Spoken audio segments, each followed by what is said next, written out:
जैसे कि अगर आपने कोई प्रोडक्ट खरीदी हो उसके पीछे लिखा होता है ISO 22000 सर्टिफाइड। तो 22000 जो है वो फूड सेफ्टी मैनेजमेंट की कैटेगरी है। देन फिर मैंने केमिकल इंजीनियरिंग और अप्लाइड केमिस्ट्री को टारगेट करना स्टार्ट कर दिया, बट मेरा रिजल्ट वैसा नहीं आया था। बहुत सारे हमारे एलुमनाइज हैं जो कि बाहर अच्छी पोस्ट पे अभी बैठे हुए हैं और अच्छे क्या कहते हैं फाइनेंशियली स्टेबल है। हमारे अगर डिपार्टमेंट की जॉब रेशियो की बात करें तो अल्हम्दुलिल्लाह 90 to 95% जॉब्स जो हैं इजीली मिल जाती हैं। ये सब चीज़ें अगर आपको नहीं समझ आ रही होंगी तो आपके लिए अपनी कैरियर को परसू करना, एकेडमिक्स को परसू करना बहुत ज़्यादा मुश्किल हो सकता है। बच्चों को नहीं समझ आ रहा होता कि हम मैट्रिक के बाद क्या करें। मेरे दोस्त ने प्री इंजीनियरिंग ली है तो मैं भी प्री इंजीनियरिंग लूँगा, मेरे दोस्त ने कंप्यूटर साइंस ली है मैं कंप्यूटर साइंस लूँगा, और इसी तरीके से यूनिवर्सिटी का एडमिशन लेते हैं। मेरा दोस्त फला यूनिवर्सिटी गया है तो मैं भी फला यूनिवर्सिटी जाऊँगा, और बाद में पता चलता है उन्होंने गलत कैरियर सेलेक्ट कर लिया। बेटर कि अगर आपका बच्चा इंजीनियर नहीं है या फिर डॉक्टर नहीं है तो फिर वो लाइफ में सक्सेसफुल नहीं हो सकता। अस्सलाम वालेकुम, मेरा नाम हुसैन रज़ा है। Welcome to another episode of casual Guftagu. आज के हमारे गेस्ट हैं Mohammad Khubaib. Khubaib is currently studying at the department of applied chemistry. उसके साथ साथ Khubaib is the co director of team graphics of Karachi university sports society. इस पॉडकास्ट में हम खुबैब से अप्लाइड केमिस्ट्री के स्कोप और उसके करियर अपॉर्चुनिटीज़ के बारे में बात करेंगे। आइए मिलते हैं खुबैब से। अस्सलाम वालेकुम खुबैब। वालेकुम अस्सलाम। Thank you so much for coming to the podcast. और सबसे पहले आप मुझे ये बताएं अपनी इनिशियल एजुकेशन के बारे में, लाइक आपने इंटरमीडिएट कहाँ से किया, आपने मैट्रिक कहाँ से की। Okay, first of all thank you कि आपने मुझे अपने शो में इनवाइट करा। एंड देन अगर हम बात करते हैं कि अपने इनिशियल एजुकेशन की, तो वो मैंने कंप्लीट करी है from Greenland public school which is in Shadman. And मैंने अपनी मैट्रिकुलेशन में कंप्यूटर साइंस को सिलेक्ट करा था because I want to be a computer scientist और a software engineer. Then as I grow up, जैसे ही मैं इंटरमीडिएट में आया, देन आई रियलाइज़ कि मैं कुछ सब्जेक्ट्स में वीक हूँ, जैसे कि मैथ्स में, और अगर मैं देखूँ तो केमिस्ट्री मेरा स्ट्रॉन्ग सब्जेक्ट है। देन आई थॉट कि मुझे केमिस्ट्री को ही चूज़ करना चाहिए। देन फिर मैंने केमिकल इंजीनियरिंग और अप्लाइड केमिस्ट्री को टारगेट करना स्टार्ट कर दिया, बट मेरा रिजल्ट वैसा नहीं आया था, मतलब कि थोड़ा वीक आया था, मतलब कि 60% आया था। तो फिर मैंने बोला कि अगर केमिकल इंजीनियरिंग नहीं मिल रही तो फिर मैं अप्लाइड केमिस्ट्री को चूज़ कर सकता हूँ। Then I enrolled in applied chemistry in university of Karachi. सही है। तो ये अप्लाइड केमिस्ट्री अगर हम बात करें कराची यूनिवर्सिटी के पर्सपेक्टिव से, तो ये टेस्ट बेस्ड फील्ड है। Yes, it's a test based field in morning, और इवनिंग में इसका टेस्ट नहीं होता, ये मेरिट पे। सही है। और अराउंड अगर मैं बात करूँ कि एक एवरेज रफ सा अगर कोई हम मेरिट क्लोज कितने परसेंटेज पे होता है, तो 58%। सही है। 58 to 60 पे क्लोज होता है। सही है। उसके अलावा अब आप मुझे ये बताएं कि आप अप्लाइड केमिस्ट्री में पढ़ रहे हैं, और अप्लाइड केमिस्ट्री अगर मैं एज अ सब्जेक्ट बात करूं, डिग्री बात करूं, तो अप्लाइड केमिस्ट्री में हम पढ़ते क्या हैं। अच्छा, बेसिकली मैं सबसे पहले ये बताता हूँ कि अप्लाइड केमिस्ट्री और केमिकल इंजीनियरिंग और केमिस्ट्री में क्या डिफरेंस है, ताकि बच्चा इसको समझ पाए। तो केमिस्ट्री के अंदर आप सिर्फ लैब्स के बारे में स्टडी कर रहे होते हो, और केमिकल इंजीनियरिंग के अंदर आप प्रोसेस के बारे में स्टडी कर रहे हो जो प्रोडक्शन साइड पे चल रहे होते हैं। But if you talk about the applied chemistry, तो अप्लाइड केमिस्ट्री के अंदर आप प्रोसेस भी पढ़ रहे होते हो, आप लैब भी पढ़ रहे होते हो, आप हेल्थ एंड सेफ्टी भी पढ़ रहे होते हो। तो आपके पास जो स्कोप है और जो जॉब के चांसेस हैं वो काफ़ी ब्रॉड स्पेक्ट्रम के अंदर आते हैं। स्पेक्ट्रम बहुत ज़्यादा बड़ा है। सही है। और अगर हम बात करें कि अपने कोर्स आउटलाइन की या हम अपने करिकुलम की, तो आप इसके अंदर लैब के कोर्सेज और जैसे मैंने बताया प्रोसेस के कोर्सेज पढ़ रहे होते हो, तो आप उसके अंदर पढ़ रहे होते हो organic chemistry, inorganic chemistry, physical chemistry, instrumentation and process control, plant designing, heat and mass transfer, और आप उसमें फ्लूइड मैकेनिक्स पढ़ रहे होते हो, और फिर आप इंजीनियरिंग ड्राइंग पढ़ रहे होते हो।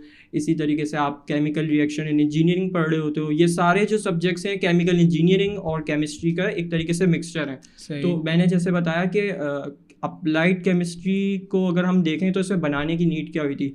पहले दौर में क्या होता था कि केमिस्ट्री और अप्लाइड केमिकल इंजीनियर के दरमियान जो है कम्युनिकेशन मुश्किल हो जाता था, गैप था, क्योंकि वो लैब का नहीं समझ पाता था और वो प्रोसेस का। तो उस गैप को ख़त्म करने के लिए इंडस्ट्रियल केमिस्ट्री या अप्लाइड केमिस्ट्री फील्ड जो है इनोवेट की गई, और जिसके अंदर आप दोनों चीज़ें पढ़ते हो और आपको दोनों चीज़ों के ऊपर कमांड हासिल होती है। So basically it's a combination of chemical engineering and chemistry. सही है। उसके अलावा अगर अप्लाइड केमिस्ट्री में एज अ डिग्री चूज़ करता हूँ, तो किन किन जॉब सेक्टर्स में मेरा इसका स्कोप क्या होगा, करियर अपॉर्चुनिटीज़ क्या होंगी। अगर हम स्कोप की या करियर अपॉर्चुनिटीज़ की बात करें अप्लाइड केमिस्ट्री की, तो मैंने जैसे बताया कि इसका बहुत ज़्यादा वाइड स्पेक्ट्रम है, यानी कि आप लैब की साइड पे भी जा सकते हो। आप क्या कहते हैं, अगर आपको चांस मिल जाए तो आप प्रोसेस में या प्रोडक्शन साइड के ऊपर भी जा सकते हो। आप क्या कहते हैं, अगर आपको मौका मिले तो आप हेल्थ एंड सेफ्टी डिपार्टमेंट होता है हर इंडस्ट्री के अंदर, हर इंस्टीट्यूट के अंदर, हर जगह, हर रिजॉर्ट, हर रेस्टोरेंट के अंदर हेल्थ एंड सेफ्टी डिपार्ट होता है जिसमें इन्वायरमेंटल साइंस वाले जाते हैं। But as an applied chemist आपने वो चीज़ें पढ़ी हुई होती हैं, तो अप्लाइड केमिस्ट भी बहुत सारे हैं जो बड़ी बड़ी पोस्ट के ऊपर हेल्थ एंड सेफ्टी डिपार्टमेंट्स में बैठे हुए हैं। यानी कि करियर अपॉर्चुनिटीज़ तो अप्लाइड केमिस्ट्री की बहुत ज़्यादा है। सही है। अगर हम बात करें इंडस्ट्रीज़ की कि किन किन इंडस्ट्रीज़ को स्टूडेंट टारगेट कर सकता है, तो अगर हम बात करें फार्मेसी की, तो फार्मासिस्ट कहाँ जा सकते हैं? फार्मासिस्ट सिर्फ फार्मेसी की साइड जा सकता है। और अगर हम फूड साइंस की बात करें तो फूड साइंस कहाँ जा सकता है? फूड साइंटिस्ट जा सकता है फूड साइंस वाली इंडस्ट्रीज़ के अंदर। सही है। और इसी तरीके से अगर हम एनवायरमेंटल साइंस वाले की बात करें तो वो हेल्थ एंड सेफ्टी की साइड पे जा सकता है। बट अप्लाइड केमिस्ट्री के अंदर आप जो बैचलर्स कर रहे होते हो, बैचलर्स के अंदर आपको सारी फील्ड्स पढ़ाई जाती हैं। और जब आप मास्टर्स में इनरोल होते हो तो मास्टर में आप कोई स्पेसिफिक फील्ड सेलेक्ट करते हो और उसमें स्पेशलाइजेशन करते हो।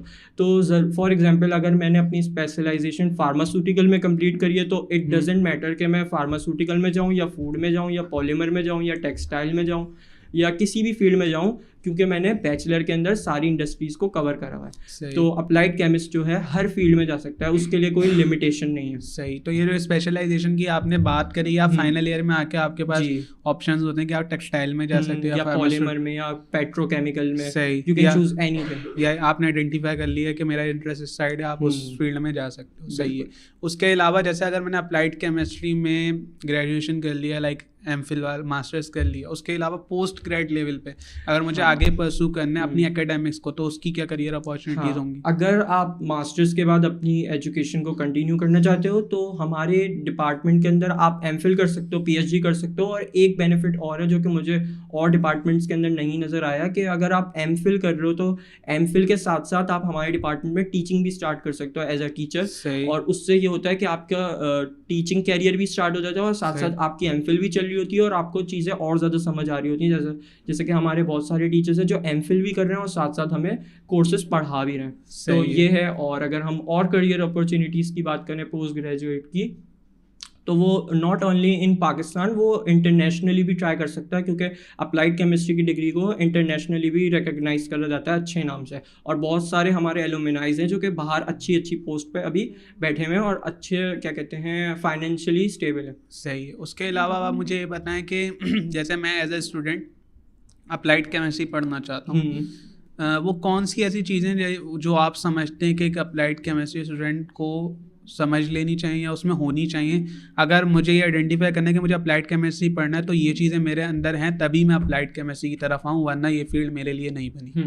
अगर आप एक इंटरमीडिएट पास स्टूडेंट हो, यानी अभी आपने इंटर कंप्लीट करा है, और अगर आप सोच रहे हो कि मुझे अप्लाइड केमिस्ट्री में आना चाहिए या नहीं आना चाहिए, तो मैं ये कहूँगा कि अगर आपके पास बेसिक नॉलेज है केमिस्ट्री की, यानी आपको मॉलिक्यूलर स्ट्रक्चर्स पता है या आपको केमिस्ट्री बिहाइंड द प्रोसेस पता है, ये सारी चीज़ें समझ आती हैं, और अगर आपको इंटरेस्ट लगता है तो मैं समझता हूँ कि आपको अप्लाइड केमिस्ट्री की तरफ आना चाहिए।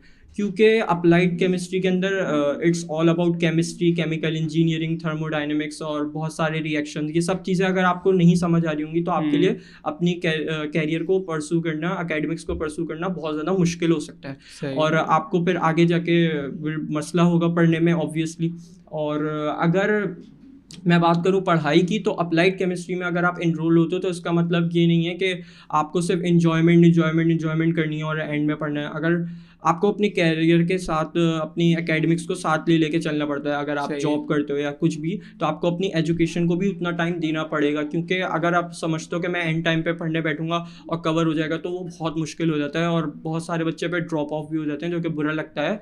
और लेकिन हाँ, अगर आप अप्लाइड केमिस्ट्री में आना चाहते हो तो आपको पढ़ना होगा। सही है। उसके अलावा अप्लाइड केमिस्ट्री कोई ऐसी चीज़ जो आपको लगता हो कि यार मैं इसका ये फेज़ है, इसका ये पर्टिकुलर पॉइंट है, इसका ये चीज़ है जो मुझे पढ़ने में मज़ा आता है, ये चीज़ जो है मेरे करियर को इंटरेस्टिंग बनाती है। अच्छा, अगर हम बात करें अपने मेजर कोर्सेज़ की जो कि बहुत ही ज़्यादा मुझे इंटरेस्टिंग लगते हैं, जैसे कि ऑर्गेनिक केमिस्ट्री या फार्मास्यूटिकल टेक्नोलॉजी या प्लांट डिज़ाइनिंग या इंस्ट्रूमेंटेशन एंड प्रोसेस कंट्रोल, ये सारी चीज़ें थोड़ी ना मुझे इंटरेस्टिंग लगती हैं, क्योंकि इसके अंदर आप प्रोसेस वगैरह भी पढ़ रहे होते हो और वो जो रिएक्शंस हो रहे होते हैं उनको देख रहे होते हो कि आपने रिएक्शन करवाया तो कोई नई चीज़ बन गई, और कभी कभी एक्सीडेंटली कोई इंसिडेंट भी हो जाता है, क्योंकि क्या कहते हैं प्लान चीज़ हो जाती है, कोई बहुत मसला होता है। ये सारी चीज़ें एक केमिस्ट वही समझ सकता है, अप्लाइड केमिस्ट या केमिकल इंजीनियर के जिसको नॉलेज होगी केमिस्ट्री की, वरना फिर वो मसला हो जाएगा उसके लिए। सही। और आगे जाके फिर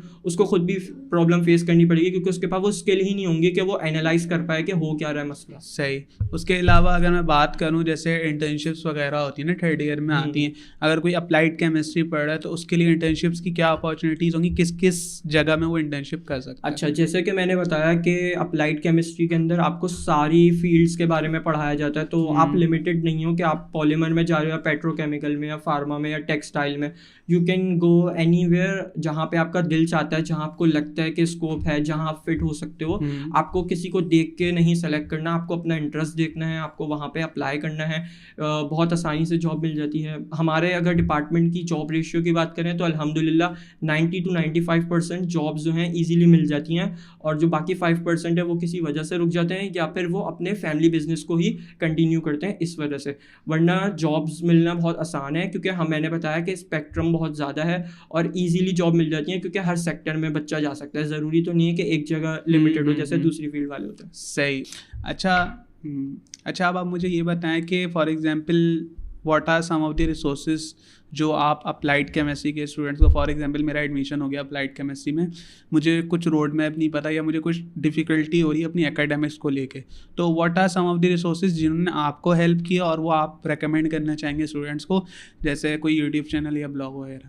अच्छा, रिसोर्सेज तो बहुत सारी हैं अगर आप सेल्फ स्टडी करना चाह रहे हो, या अगर आपको कुछ नहीं समझ आ रहा, जैसे कि यूट्यूब हो गया, या आपके पास गूगल हो गया। गूगल पे बहुत सारी वेबसाइट्स हैं, और जो हमारे कोर्स कंटेंट होता है उसमें आधी से ज़्यादा चीज़ें तो यूट्यूब पे अवेलेबल हैं। आप यूट्यूब की हेल्प से पढ़ सकते हो। अगर आपको फिर भी समझ नहीं आ रही तो आप सीनियर्स को अपने क्या कहते हैं कांटेक्ट कर सकते हो, आपको सीनियर्स से हेल्प मिल जाएगी। इवन के सीनियर्स आपको नोट्स भी प्रोवाइड कर देते हैं, और अगर आपको फिर भी समझ नहीं आ रहा है तो आप डायरेक्ट टीचर्स के पास भी जा सकते हो, और टीचर्स भी अपने फ्री टाइम में आपको समझा देते हैं। रिसोर्सेज तो बहुत सारी हैं। सही है। उसके अलावा अगर मैं बात करूं आपकी इंटर्नशिप की, जैसे आपने कोई अपनी अप्लाइड केमिस्ट्री से रिलेटेड कोई इंटर्नशिप करी है तो उसके बारे में बताएं। मैंने रिसेंटली मैंने अपनी इंटर्नशिप करी है अफरोज़ टेक्सटाइल के अंदर, जो कि टॉवल्स बनाती है, और उसके अंदर मैं टेक्सटाइल सेक्टर में था और मैंने लैब के अंदर अपनी इंटर्नशिप करी थी। तो इंटर्नशिप के अंदर बहुत सारी चीज़ें मैंने सीखी, जैसे कि क्वालिटी कंट्रोल कैसे देखते हैं, क्वालिटी एश्योरेंस क्या होती है, और रिसर्च एंड डेवलपमेंट वाले क्या कर रहे होते हैं, और किस तरीके से क्वालिटी को चेक किया जाता है, क्या क्या पैरामीटर्स होते हैं, कौन कौन से स्टैंडर्ड्स को फॉलो किया जाता है, और कस्टमर की रिक्वायरमेंट्स को कैसे देखा जाता है, ये सब देखा। और अगर मैं बता सकूं कि मैंने क्या क्या प्रोसेस करे थे, तो सबसे पहले तो यार्न आता है कंपनी से कंटेनर्स के अंदर, एंड देन फिर हम उसकी यार्न की टेस्टिंग करते हैं, और अगर वो यार्न क्या कहते हैं उसकी थिकनेस और स्ट्रेंथ और एब्जॉर्बेंसी सही होती है तो फिर हम उसे एक्सेप्ट कर लेते हैं, अगर नहीं होती तो हम उसको रिटर्न करवा देते हैं। सही। और उसके बाद का प्रोसेस ये होता है कि वो हमारा जो टावल है वो वीव होकर आता है, और फिर उसके बाद उसमें हम उसकी रॉ जो टावल होता है उसे हम ग्रे टावल बोलते हैं, और फिर हम उसकी टेस्टिंग करते हैं, और अगर वो फिर अप्रूव्ड हो जाता है क्वालिटी कंट्रोल वालों से, देन फिर वो फर्दर प्रोसेसेस डाइंग वगैरह और क्या कहते हैं फिनिशिंग, इन सब से होकर आके फिर दोबारा क्वालिटी कंट्रोल वाले उसकी टेस्टिंग करते हैं। देन फिर अगर वो कस्टमर की रिक्वायरमेंट्स पे पूरा उतर होता है तो उसे शिप करके बाहर भेज दिया जाता है। सही। उसके अलावा अगर मैं बात करूँ कि जो अफरोज़ टेक्सटाइल वाली इंटर्नशिप थी, ये आपको मिली कैसे थी? तो मैंने लिंक्डइन के थ्रू अप्रोच करा था, देन फिर मैंने उनको रेज्यूमे सेंड करी, और फिर उनको मेरी रेज्यूमे पसंद आई, और फिर उन्होंने they called me for the interview, and after the interview they have selected me as an intern in their industry. और फिर मैंने उसके बाद अपनी इंटर्नशिप को कंटिन्यू करा। इवन के मेरी इंटर्नशिप लैब की कंप्लीट हो गई थी, then I insist the HR के मुझे प्रोसेस में भी अपनी इंटर्नशिप को कंटिन्यू करना है, एंड दे सेड ये तो बहुत अच्छी बात है अगर आप प्रोसेस को भी देखना चाह रहे हैं। तो मैंने अपनी इंटर्नशिप 1 वीक ज़्यादा एक्सटेंड करवा ली थी, एंड देन मैंने प्रोसेस के अंदर बहुत सारे रिएक्टर्स वगैरह को जो थ्योरी में मैं पढ़ता था, और फिर मैंने उनको रियल लाइफ में देख के बहुत अच्छे तरीके से समझ आया। एंड देन मैंने अपने जो ETP डिपार्टमेंट होता है, एफ्लुएंट ट्रीटमेंट प्लांट, जिसके अंदर के वेस्ट मैनेजमेंट वगैरह देखी जा रही होती है, उन सबको मैंने देखा तो मुझे ज़्यादा अच्छा समझ आया। मतलब इसका ये पर्सपेक्टिव हो सकता है कि अगर आपको कोई नई चीज़ लर्न करनी है, जैसे आपने इंटर्नशिप करी अपनी लैब की साइड पे, लेकिन आपको लगा कि मैं प्रोडक्शन साइड पे भी कुछ सीखना चाहता हूँ, देन आपने HR वाले को कांटेक्ट किया कि क्या ये मुझे अपॉर्चुनिटी मिल सकती है, तो चांसेस हैं कि आप इंटर्नशिप का वो भी एक्सपीरियंस ले सकते हैं। बिल्कुल, इंटर्नशिप में अगर आप उनसे थोड़ा सा बोलें कि अगर मैं सीखना चाह रहा हूँ और मैं एक स्टूडेंट हूँ और मेरे बहुत ज़्यादा हेल्प होगी इसमें पढ़ने में, तो वो सीखने के लिए बिल्कुल आपको मना नहीं करेंगे। और बहुत सारी इंटर्नशिप्स इवन कि आपको अगर आपने अच्छी अपनी परफॉर्मेंस दिखाई तो वो आपको हायर ही एज एन क्या कहते हैं MTO यानी मैनेजमेंट ट्रेनिंग ऑफिसर प्रोसेस में भी कर लेते हैं। सही। उसके अलावा अभी आपकी मैं लिंक्डइन देख रहा था, उस पर आपने सर्टिफिकेशंस के बारे में भी मेंशन किया, तो उन सर्टिफिकेशंस के बारे में बताएं, उसमें हम पढ़ते क्या हैं और उनको ले कैसे सकते हैं? Okay, there are several different kind of certifications available on the internet. और आप जैसे कि अपनी फील्ड से रिलेटेड जो चीज़ें आपको समझ आती हैं, आप उसमें और ज़्यादा एडवांस पढ़ना चाहते हो तो आप अपनी सेल्फ स्टडी भी कोर्स के साथ कर सकते हो। फॉर एग्जांपल मैंने जो अपनी सर्टिफिकेशन करी है वो करी है OSHA में और QMS के अंदर जो कि ISO 9001 है। और उसके अलावा मैंने क्या कहते हैं lean six sigma yellow belt की सर्टिफिकेशन भी करी हुई है। अगर मैं इसके बारे में थोड़ा सा आपको बताऊं तो QMS जो है क्वालिटी मैनेजमेंट सिस्टम, ये ISO का स्टैंडर्ड है। ISO stand for international organisation for standards, यानी कि ये एक इदारा है जो कि गवर्नमेंटल बेस्ड नहीं है, ये एक सेल्फ बेस्ड इदारा है जो कि स्टैंडर्ड्स बनाता है कंपनीज़ के लिए इंटरनेशनली। जैसे कि अगर आपने कोई प्रोडक्ट खरीदी हो उसके पीछे लिखा होता है ISO 22000 सर्टिफाइड। तो 22000 जो है वो फूड सेफ्टी मैनेजमेंट की कैटेगरी है। और क्वालिटी मैनेजमेंट सिस्टम की जो क्या कहते हैं सर्टिफिकेशन है, उसके अंदर आपको डॉक्यूमेंटेशन सिखाते हैं और कस्टमर को जो सर्विसेज देना उसको किस तरीके से बेटर कर सकते हैं ये सब सिखाते हैं। वो भी ISO की स्टैंडर्ड्स होते हैं कि ये स्टैंडर्ड अगर है इसमें पूरा तो ये ISO के स्टैंडर्ड्स में आता है, अगर ये वाला पैरामीटर है तो ये ISO के स्टैंडर्ड में आता है। और इसी तरीके से मैंने OSHA की सर्टिफिकेशन करी है। OSHA जो है एक एजेंसी है यूनाइटेड स्टेट्स की जो कि हेल्थ एंड सेफ्टी से रिलेटेड पैरामीटर्स और स्टैंडर्ड्स बताती है। और फॉर एग्जांपल उसमें रिस्क असेसमेंट करना होता है हेल्थ एंड सेफ्टी इंजीनियर को या ऑफिसर को, क्या क्या कहते हैं किसी भी चीज़ में रिस्क या हैज़र्ड तो नहीं है, कोई वहाँ पर कोई इंसिडेंट तो नहीं हो सकता, तो उसको एनालाइज करके उस रिस्क को रिड्यूस करके हैज़र्ड होने से बचाते हैं। तो इस काम को हम बोलते हैं हेल्थ एंड सेफ्टी मैनेजमेंट। और ये हेल्थ एंड सेफ्टी ऑफिसर या इंजीनियर करता है और उसमें भी अप्लाइड केमिस्ट होते हैं। सो ये सारे सर्टिफिकेशंस आप ऑनलाइन ले सकते हैं? यस, ये पेड भी होते हैं, अनपेड भी होते हैं। अच्छा, लीन की अगर हम बात करें तो ये एक तरीके के वो हैं स्टैंडर्ड्स हैं क्या कहते हैं जिसके अंदर आप वेस्ट मैनेजमेंट को देखते हो। और सिक्स सिग्मा भी एक तरीके के स्टैंडर्ड्स हैं या क्या कहते हैं मेजर्स हैं जिसके अंदर आप क्या कहते हैं कस्टमर को जो प्रोडक्ट दे रहे हो वो उसकी क्वालिटी को इंक्रीज करते हो और जो उसके अंदर डिफेक्ट्स और जो प्रॉब्लम्स होती हैं उसको रिड्यूस करते हो।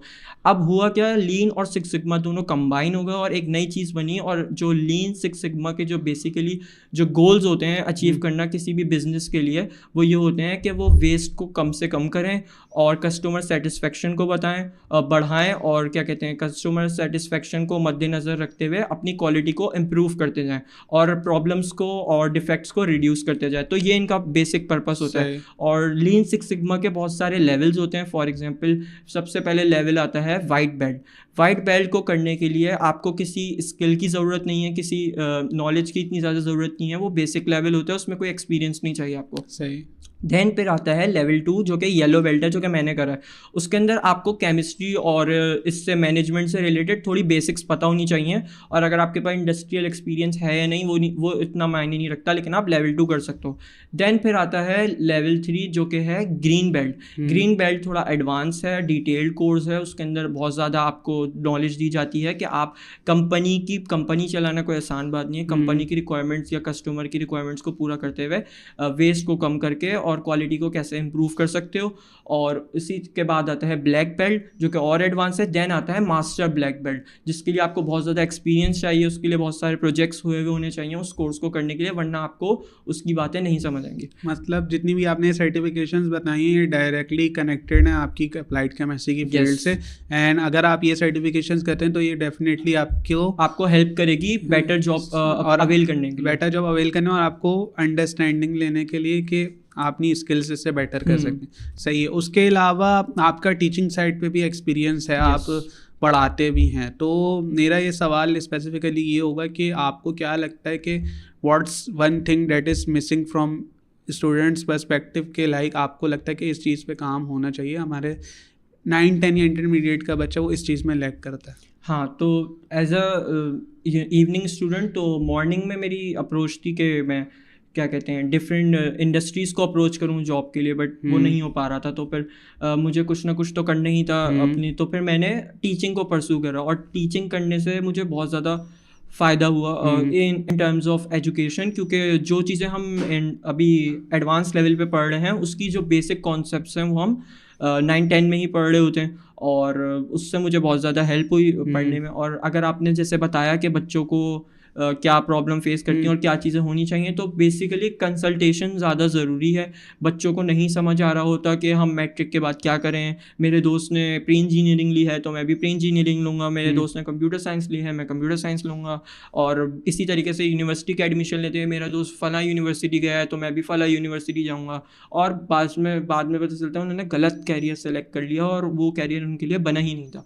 तो कंसल्टेशन बहुत ज़रूरी है। जैसे कि अगर कंसल्टेशन की बात करें तो अगर वो कंसल्टेशन अगर टीचर नहीं करेगा तो कौन करेगा, या पेरेंट्स नहीं करेंगे तो कौन करेंगे, इसके ऊपर ज़्यादा जोर नहीं दिया जाता है। सही है। अब बच्चा मैथ्स में वीक है और वो ले रहा है मैथमेटिक्स, या फिर वो ले रहा है क्या कहते हैं मैकेनिकल इंजीनियरिंग, और बेचारा वो फंस गया, उससे नहीं हो रही मैथ्स, उससे नहीं हो रही कैलकुलेशंस वगैरह, तो वो बच्चा आगे पढ़ ही नहीं पाएगा और उसका साल भी वेस्ट हो जाएगा, और हो सके तो वो डिप्रेस्ड होकर कोई गलत कदम भी उठा सकता है। तो इसलिए बच्चों को बच्चे अगर इंटर तक आ रहे हैं तो जाहिर सी बात है कि उनके पास इतनी नॉलेज और स्किल्स हैं, बस उन नॉलेज को और स्किल्स को पॉलिश करके बच्चे को आगे पुश करना होता है कि तुम्हारा रास्ता ये है, तुम्हें यहाँ जाना है। अब बच्चे की इसमें एबिलिटी भी देखनी पड़ती है कि कोई बच्चा एजुकेशन डिपार्टमेंट जाना ही नहीं चाह रहा, वो जाना चाह रहा है कोई स्किल्स सीखने के लिए, जैसे कि वीडियोग्राफी या सिनेमेटोग्राफी या फिर फिल्म मेकिंग।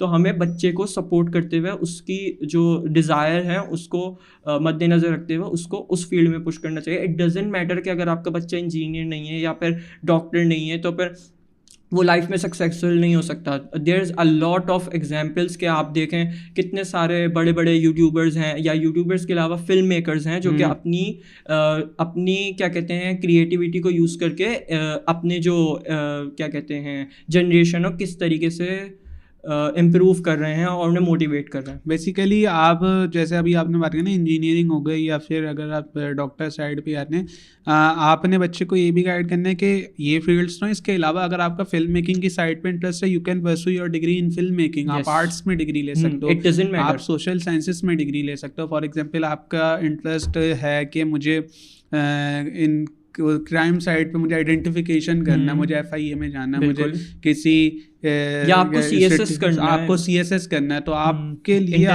बहुत सारे इंटरनेशनल रिलेशंस है, पब्लिक एडमिनिस्ट्रेशन है, ये सारी फील्ड की तरफ आप जा सकते हैं। ज़रूरी नहीं है कि 3 चीज़ें आपने लिमिट करनी कि यही फील्ड हैं। आप बच्चे को करियर काउंसलिंग के अंदर ही बताएं कि भाई ये फील्ड्स हैं, आप इसमें भी जा सकते हैं। अगर आर्ट्स की साइड चल जाए, अगर साइंस की साइड है तो आप साइंस की साइड जा सकते हैं।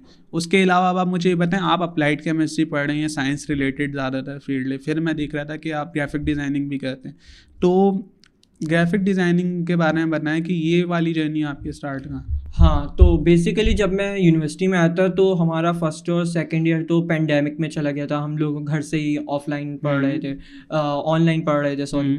तो क्या कहते हैं हम लोग उसमें इतना ज़्यादा एक्सप्लोर नहीं कर पाए। जब मैं थर्ड ईयर में यूनिवर्सिटी में जब कंटिन्यू हुई तो फिर मैंने बोला कि अब तो मुझे सोसाइटी ज्वाइन करनी है। दैन फिर समझ नहीं आ रहा था कि मैं कौन सी सोसाइटी ज्वाइन करूँ और किस डोमेन में जाऊँ। There is a lot of domain in every society. तो फिर मुझे पता चला कि ग्राफिक डिज़ाइनिंग की डोमेन में जाते हैं, इससे मैं अपने स्किल्स भी पॉलिश कर सकूँगा और कुछ नई चीज़ें भी सीख सकूँगा। सही है। तो फिर मैंने क्या कहते हैं स्पोर्ट्स सोसाइटी के अंदर एज अ ग्राफिक डिज़ाइनर क्या कहते हैं ज्वाइनिंग करी। और ज्वाइनिंग करने के बाद मैं जब स्टार्ट था तो मैं कैनवा से करता था, और इसमें कोई बुराई नहीं है कि अगर आप इनिशियली स्टार्ट अगर छोटे सॉफ्टवेयर से करो तो कोई मसला नहीं है। देन फिर चलते 1 साल हो गया, फिर मैं आहिस्ता करके क्या कहते हैं एडोब इलस्ट्रेटर की तरफ आया। एडोब इलस्ट्रेटर सीखना स्टार्ट करा, पता चला कि इससे तो ऐसा इतने अच्छे तरीके से काम हो जाता है। फिर जो मैं पोस्ट वगैरह और बैनर्स ये सब डिज़ाइन करते करते करते थोड़ा पॉलिश हुई स्किल, और अब इस टेन्योर के अंदर मैं एज अ को डायरेक्टर लीड कर रहा हूँ अपने ग्राफिक डिज़ाइन डोमेन को। मेरे साथ एक डायरेक्टर होती हैं और हम दोनों मिलके पूरे क्या कहते हैं लीड कर रहे होते हैं ग्राफिक डोमेन को। और इसमें यही है कि मुझे अभी भी मैं एक प्रोफेशनल ग्राफिक डिज़ाइनर नहीं, I am in the process of learning. और इट डजेंट मैटर कि अगर आपको ग्राफिक डिज़ाइनिंग नहीं आती तो आप ट्राई ही नहीं करो। आपको अगर कोई और स्किल सीखनी है तो एटलीस्ट आप ट्राई तो करो, ताकि आपको बाद में रिग्रेट ना हो कि मैं ये सीख सकता था और मैंने सीखी नहीं। सही है। तो आपका जो लर्निंग का प्रोसेस था वो सेल्फ लर्निंग था या आपने कोई सेल्फ लर्निंग भी था, और मेरे जो मेंटोर्स थे मैं उनसे भी सीखता था। सही है, और यूट्यूब वगैरह से। जी सही है। उसके अलावा अब आप मुझे ये बताएं, आपकी यूनिवर्सिटी की अब तक की जर्नी रही है कोई, आप फाइनल ईयर के स्टूडेंट हैं, what are some of the experiences learnings जो आप शेयर करना चाहते हैं एज ए स्टूडेंट, अगर कोई अप्लाइड केमिस्ट्री में भी एडमिशन लेना चाहता है या ओवरऑल यूनिवर्सिटी के स्टूडेंट अपने फेलो स्टूडेंट के लिए आपको एक लर्निंग शेयर करना चाहता हूँ। फॉर एग्जाम्पल अगर कोई आप हैं कि अगर आप यूनिवर्सिटी में आना चाह रहे हैं और आप चाह रहे हैं कि मैं इस फील्ड में जाऊँ, उस फील्ड में जाऊँ, उस फील्ड में जाऊँ, तो सबसे पहले आप अपनी बेसिक्स देखें कि क्या आप उसमें क्राइटेरिया को पूरा कर पाएंगे, क्या आप उस फील्ड को समझ पाएंगे। क्योंकि आप दूसरों को देखा देखी तो आ जाएंगे, बट मसला किसके लिए होगा, आपके लिए ही होगा, और आप इसको परस्यू नहीं कर पाएंगे। तो पहले थोड़ा समझें, बैठें, थोड़ा डिस्कस करें कि कौन सी फील्ड आपके लिए सही है। हड़बड़ी की कोई ज़रूरत नहीं है, आराम से समझें। उसके बाद टेस्ट दें, टेस्ट अगर नहीं है मेरिट पे है तो मेरिट पे आएँ, और फिर अपनी फील्ड में आएँ और फिर अपनी फील्ड में एक्सेल करते ही जाएँ। सही। उसके अलावा कोई एंडिंग रिमार्क्स आप देना चाहता हूँ एज अपने फेलो स्टूडेंट्स को, वो आप दे सकते? बस मैं यही कहना चाहूँगा कि अगर आप यूनिवर्सिटी में आ रहे हैं तो बस यही लिमिटेड सोच लेकर नहीं है कि हमें बस पढ़ना है पढ़ना है पढ़ना है और टॉप करना है टॉप करना है टॉप करना है। फॉर एग्जांपल अगर मैं अपनी बात करूँ तो मैं यूनिवर्सिटी में आया था, यूनिवर्सिटी के साथ मैं टीचिंग भी कर रहा था। टीचिंग की वजह से मेरे अंदर बहुत ज़्यादा कॉन्फिडेंस आया, मेरे अंदर ड्रेसिंग सेंस आया, यानी मैं फॉर्मल पहन के जाता हूँ स्कूल, तो फिर मुझे फॉर्मल पहनने की सेंस आई और ड्रेसिंग एबिलिटी आई, और कब आपको कौन सा वेयर करना है, क्या वेयर करना है, कम्युनिकेशन स्किल आई, पब्लिक डीलिंग आई।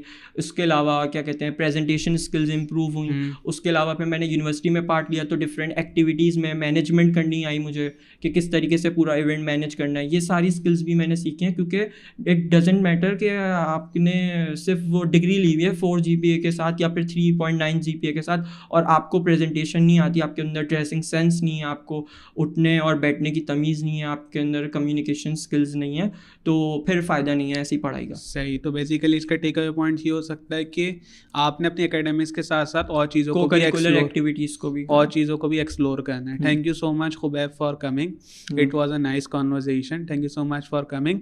ये थी आज की कैजुअल गुफ्तगू। If you like this episode, stay tuned for more.